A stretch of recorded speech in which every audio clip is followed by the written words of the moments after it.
Hello friends, कैसे हैं आप सब। आई होप आप लोग अच्छे होंगे। आज हम देखने वाले हैं पोको X3 Pro का कैमरा एरर का जो प्रॉब्लम आता है, कई लोगों से वो सॉल्व नहीं होता है। तो क्यों नहीं होता है उसका जो है क्लियर सॉल्यूशन मैं बताऊंगा कि कहाँ से वो एग्जैक्ट प्रॉब्लम आती है जिसकी वजह से वो नहीं बन पाता है। ठीक है, जिसमें आप CPU रिवॉल्व कर देते हो, UFS रिवॉल्व कर देते हो, कैमरा की सारी लाइन चेक कर लेते हो, कैमरा चेंज कर देते हो, सॉफ्टवेयर भी करा लेते हो, मतलब उसमें डाउनग्रेड सब कुछ कर लेते हो आप, लेकिन फिर भी आपका कैमरा वहाँ पे वर्क नहीं करता है। वो CPU के अंदर ऐसी क्या दिक्कत आ रही है जिसकी वजह से ये प्रॉब्लम होता है आपका। तो उसमें आप टाइम ना वेस्ट करो, ज़्यादा टाइम आपका वेस्ट ना हो, इसलिए हमने ये वीडियो आज जो है हम इस वीडियो को शूट कर रहे हैं। और देख सकते हो आप बीच वर्क में मैं काम को रोक के शूट कर रहा हूँ, क्योंकि आपको मैं बताना चाहता था कि आपके पास अगर ऐसी प्रॉब्लम आती है तो आप उस काम में फंसे मत रहो। दिनों भर 2-2 दिन सुनने में आए, कई बार लोग कहते हैं सर 1-1 हफ्ते 10-10 दिन मैं उस काम में लगा रह गया और वो काम नहीं हुआ। ठीक है, तो यहाँ पे जो प्रॉब्लम है वो क्लियर है कि ये प्रॉब्लम बनने वाला नहीं है, लेकिन मैं आपको एक्सप्लेन कर रहा हूँ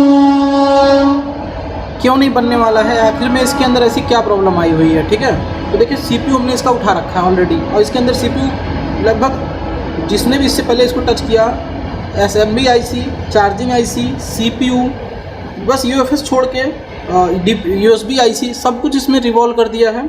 और एक प्रॉब्लम इसके अंदर और आ गई थी फेक चार्जिंग की, तो उसको तो हमने सॉर्ट आउट कर दिया। USB IC डैमेज हो गई थी तो उसको तो हमने सही कर दिया, लेकिन कैमरा रिपेयर नहीं हो पाया मेरे पास भी। तो हमने उसको क्या किया, CPU को अभी निकाला। CPU लगा था तो हमने एक ट्रेसिंग किया, वो ट्रेसिंग में हमें एक फॉल्ट दिखा। वो क्या फॉल्ट था मैं अभी आपको एक्सप्लेन कर दूंगा। और जैसे हमने CPU को निकाला, वो सॉर्टिंग वहाँ पे जो थी, वो प्रॉब्लम जो आ रही थी वो सही हो गई। और फिर अब हम आपको ट्रेस करके दिखाते हैं कि क्या ये CPU पे ये फ़ोन रिपेयर होगा या नहीं होगा, कैमरा इसमें आएगा नहीं आएगा। फ़ोन तो ऑन होगा लेकिन कैमरा काम करेगा नहीं करेगा, उसके बारे में हम बात करने वाले हैं। ठीक है, तो इसी वीडियो में बने रहिए। आपको यहाँ पे पोको X3 Pro में बिल्कुल भी टाइम नहीं लगेगा अगर आप कैमरा रिपेयर करते हो तो। ठीक है, तो चलिए हम स्टेप बता देते हैं क्या रिपेयर करना होगा आपको। देखिए मैं माइक्रोस्कोप पे आपको लेके आता हूँ पहले।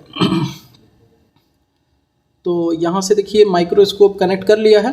ठीक है, माइक्रोस्कोप को हम थोड़ा सा एक्सटेंड कर देते हैं। ठीक है, अभी दिख रहा होगा बोर्ड। ये देखिए CPU निकाल लिया है, CPU निकाल तो लिया है। और यहाँ पे देखो इधर ये USB IC से हमने इसकी फेक चार्जिंग सॉल्व की है, ये IC चेंज किया। ठीक है, और इधर SMB IC है, वो भी रिवॉल्व हुआ है। इधर देखो कैपेसिटर टेढ़ा हो गया, ये भी रिवॉल्व हुआ है। तो बोर्ड के बैक साइड में देखो, दिखा देता हूँ मैं, कुछ भी काम नहीं हुआ है। ठीक है, बोर्ड के बैक साइड में कुछ भी काम नहीं हुआ। थोड़ा सा मैं आपको ट्रेसिंग दिखाता हूँ पहले। सबसे पहले ये जरूरी है, देखिए कैमरा के अंदर आपकी जितनी भी लाइन है, इधर ये हमारा फ्रंट कैमरे का जैक है, और फ्रंट कैमरे के जैक में हमारा ये wide camera, back wide camera है 48 मेगापिक्सल का।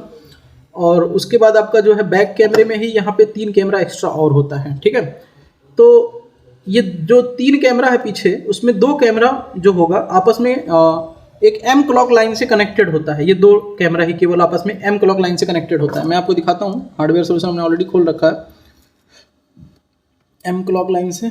ठीक है, ये 1 मिनट अपना वेबसाइट है ये। हाँ, M क्लॉक लाइन से देखिए यहाँ पे दिख रहा है M क्लॉक 3, ये दिख रहा है CAMT M क्लॉक 3। ये जो ग्रीन लाइन जा रही है, ये ग्रीन लाइन आप देखो सीधा सीधा जो है बैक साइड में 2 कैमरे के ऊपर कनेक्टेड है।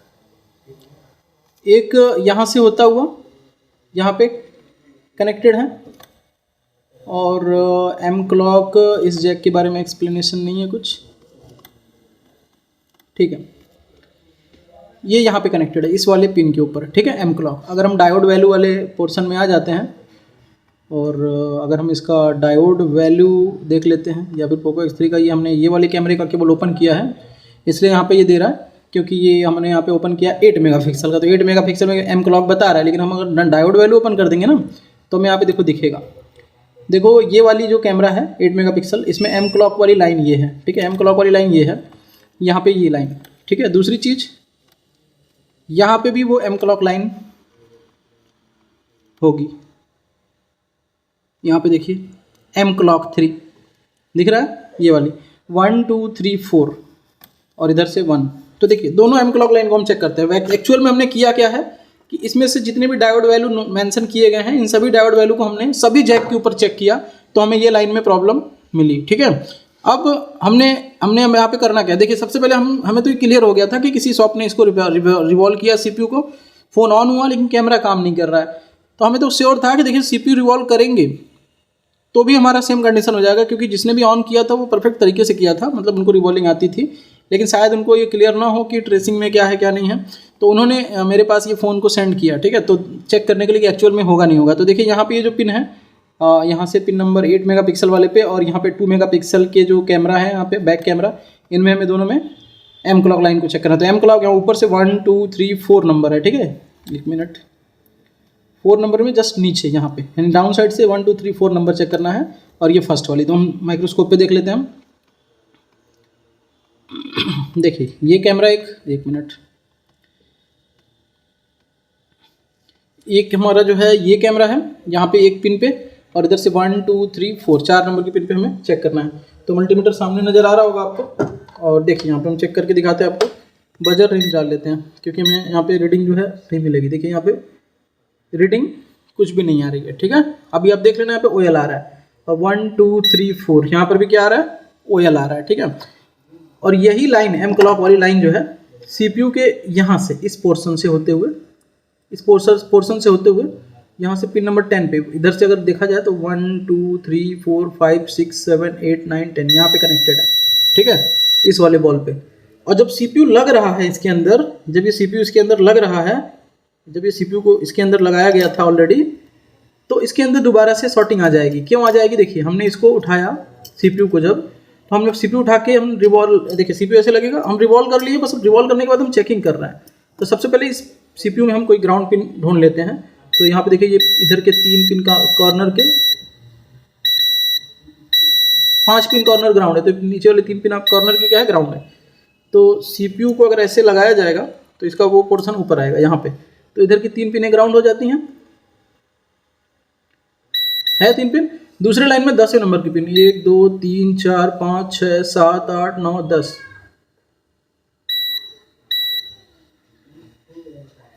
ठीक से 1 मिनट में ठीक से दिखाता हूँ आपको जूम करके। ये ग्राउंड हो गई हमारी, 1 2 3 4 5 6 7 8 9 10, देखो बीप आ रहा है, ठीक है।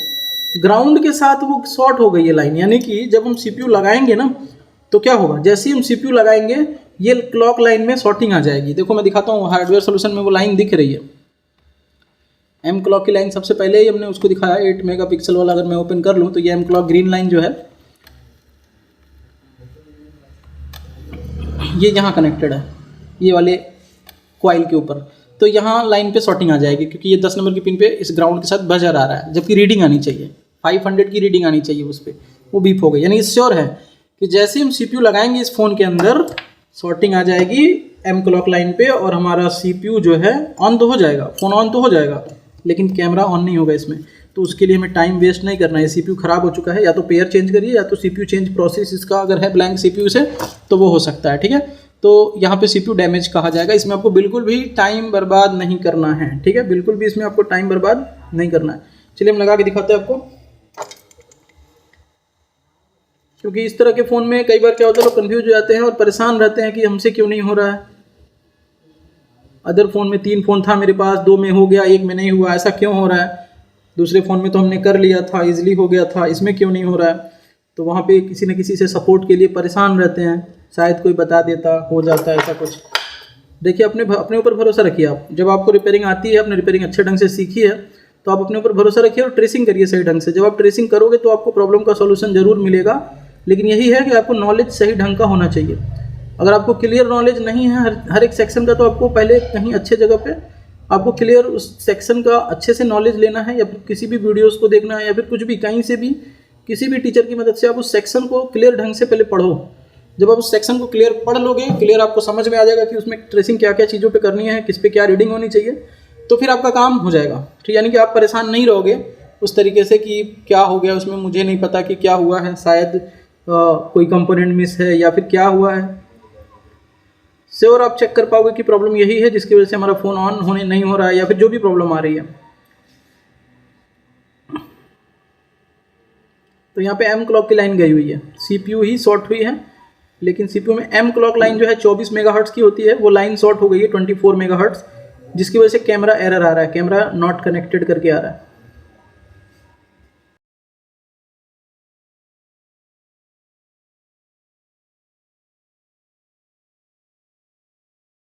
ठीक है, तो चलिए यहाँ पे हम रैम भी लगा देते हैं, फिर आपको दिखाते हैं प्रॉब्लम यहाँ पे सॉल्व होता है नहीं होता है।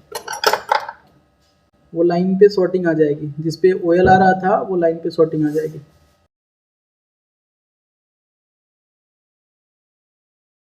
बस बोर्ड को हम ठंडा हो जाने देते हैं, और जब तक ये ठंडा हो रहा है तब तक मैं अपने वेबसाइट के बारे में आपको बता देता हूँ। अगर आपको मोबाइल रिपेयरिंग सीखना है तो आप हमारे इस वेबसाइट के ऊपर आ सकते हो। वेबसाइट का नेम है www.mobilelab.com। आपको पूरा टाइप करना है www.mobilelab.com, MOBILELAP, mobile lab for laptop, lab.com। यहाँ पे आपको मोबाइल रिपेयरिंग के 4 कोर्सेज दिख रहे हैं, जिसमें फर्स्ट जो है डेमो है स्टूडेंट के लिए, और वो फ्रेशर स्टूडेंट भी इस डेमो को देख सकते हैं, जिसके अंदर थोड़े बेसिक चीज़ें बताई गई हैं। तो इसका ये मतलब नहीं है कि ये वेबसाइट बेसिक के लिए है, ये website basic to advance, complete advance इसके अंदर मिलेगा 3 मंथ, 1 ईयर और 400 डेज़। और इसके अंदर अभी दिवाली ऑफ़र चल रहा था जो कि एंड होने वाला है, ये ऑफ़र ख़त्म हो गया है। और इसके बाद आप जो है इसको एक्चुअल प्राइस के ऊपर परचेज कर सकते हो। यहाँ पे आपको सपोर्ट के साथ जो है ट्रेसिंग की टोटल वीडियोस मिलेंगी। यहाँ पे आपको 400 डेज़ के ऊपर क्लिक करना है, तो यहाँ पे लॉगिन का ऑप्शन आएगा, आपको रजिस्टर नाउ करना है सबसे पहले, अगर आप वेबसाइट के ऊपर नए हो तो। और रजिस्टर नाउ करने के बाद अपना ईमेल और आईडी और पासवर्ड बनाना। याद रहे, अपना ईमेल आईडी पासवर्ड आपको याद रखना है। जब आप एक बार क्रिएट कर लेते हो तो सेकंड टाइम आपको फॉरगेट पासवर्ड करना पड़ेगा, तभी आपका आईडी के साथ वो पासवर्ड जो दोबारा आप क्रिएट कर लोगे फॉरगेट पासवर्ड करके। तो अपना आईडी पासवर्ड बना के यहाँ पे साइन इन जब आप करोगे तो आपको कोर्स का कंटेंट दिखेगा, और वहाँ से आप जो है कोर्स बाई कर सकते हो। Cash on delivery order place करना होगा। उस ऑर्डर के बाद आपको वेबसाइट व्हाट्सएप पे आपको कांटेक्ट किया जाएगा। जब आप ऑर्डर प्लेस करोगे तो वहाँ पे आपको अपना मोबाइल नंबर भी फिल करना होगा। तो आपको अपना व्हाट्सएप का मोबाइल नंबर फिल करना है, जिससे आपको संपर्क किया जा सके। और व्हाट्सएप पर आपको पेमेंट डिटेल कंप्लीट करना है, जिसके बाद आपका जो है अकाउंट जो आपका आईडी होगा वो एक्टिव हो जाएगा और आप वीडियोस देख सकते हो। वीडियोस कंप्लीट करने के बाद आपको जो है सर्टिफिकेट भी वहीं वेबसाइट के ऊपर ही मिलेगा, वहीं से आप अपना सर्टिफिकेट भी डाउनलोड कर सकते हो, जिसमें आपको मोबाइल और लैपटॉप रिपेयरिंग दोनों मिलेगा इस वेबसाइट के ऊपर। तो लैपटॉप रिपेयरिंग भी आप इस वेबसाइट के ऊपर सीख सकते हो, जिसका कोई एक्स्ट्रा चार्ज नहीं है। तो वहाँ से आप मोबाइल और लैपटॉप दोनों देख सकते हो। तो ठीक है, ये ठंडा हो चुका होगा, थोड़ा सा मैं आपको दिखा दूँ। ठीक है, हल्का ठंडा हो चुका है, तो मैं इसको दिखा देता हूँ कि वो लाइन में सॉर्टिंग आ गई है। क्योंकि हमने देखा सीपीयू को उल्टा करके तो वहाँ पे बजर आ रही थी, और जब हम सीपीयू जब उल्टा करके देखा तो सॉर्टिंग आ रही थी। अभी फ़िलहाल जब हम लगा देते हैं सीपीयू को तो सॉर्टिंग क्लियर यहाँ पे आनी चाहिए। देखिए आ रहा है ना, आप देख सकते हो यहाँ पे सॉर्टिंग आ गई है। अब इस कंडीशन में आपका कैमरा काम नहीं करेगा, इसलिए सीपीयू के अंदर ये सीपीयू कैमरा ऑन ही नहीं कर पाएगा। ठीक है, तो ये हुआ कैसे है, ये सीपीयू खराब हो चुका है, ये सीपीयू शॉर्ट हो चुका है, इसका कैमरा सेक्शन। अब वो भी कैमरा सेक्शन में क्या एम क्लॉक की लाइन गई हुई है इसकी। चलिए कैमरा भी लगा देते हैं। तो इसमें आपको ज़्यादा परेशान नहीं होना है। ठीक है, अगर आपके पास कोई दूसरा पेयर है तो आप पेयर डाल सकते हो।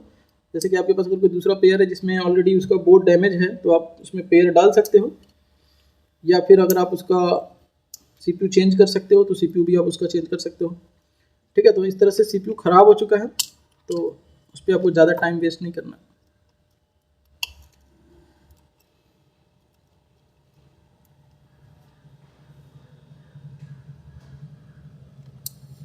ठीक है, ये देखिए ऑन हो रहा है, लेकिन इसमें कैमरा काम नहीं करेगा। कैमरा तीनों यहाँ पे लगा हुआ है, 4 कैमरा बैक साइड में है, फ्रंट है।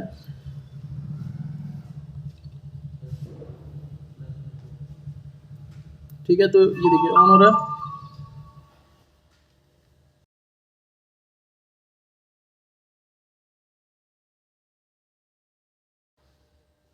देखिए ये ऑन हो गया है।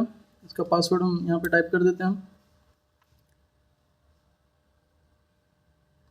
और इसमें हम कैमरा ओपन करेंगे तो कैमरा कैंट कनेक्ट लिखेगा, कैमरा एरर हो जाएगा। ठीक है, दिख रहा है कैमरा एरर, 2 सेकंड में ऐप क्लोज हो जाएगी। बस यही आपका एरर आएगा, और ये एरर आप रिपेयर नहीं कर पाओगे, क्योंकि इसके अंदर एम क्लॉक वाली जो सप्लाई लाइन है जिसमें 24 मेगाहर्ट्ज़ की फ्रिक्वेंसी आती है, वो लाइन सीपीयू से डैमेज हो चुकी है पूरी तरह से। इस कंडीशन में सीपीयू चेंज होगा, सीपीयू इसका ख़राब हो चुका है। तो इसमें आपको ज़्यादा टाइम बर्बाद नहीं करना है। अगर आपके पास ऐसा प्रॉब्लम आता है तो सीधा क्लियर रहो कि वो रिपेयर नहीं होगा। ठीक है, मिलते हैं दूसरे वीडियो में नए टॉपिक के साथ। Thank you.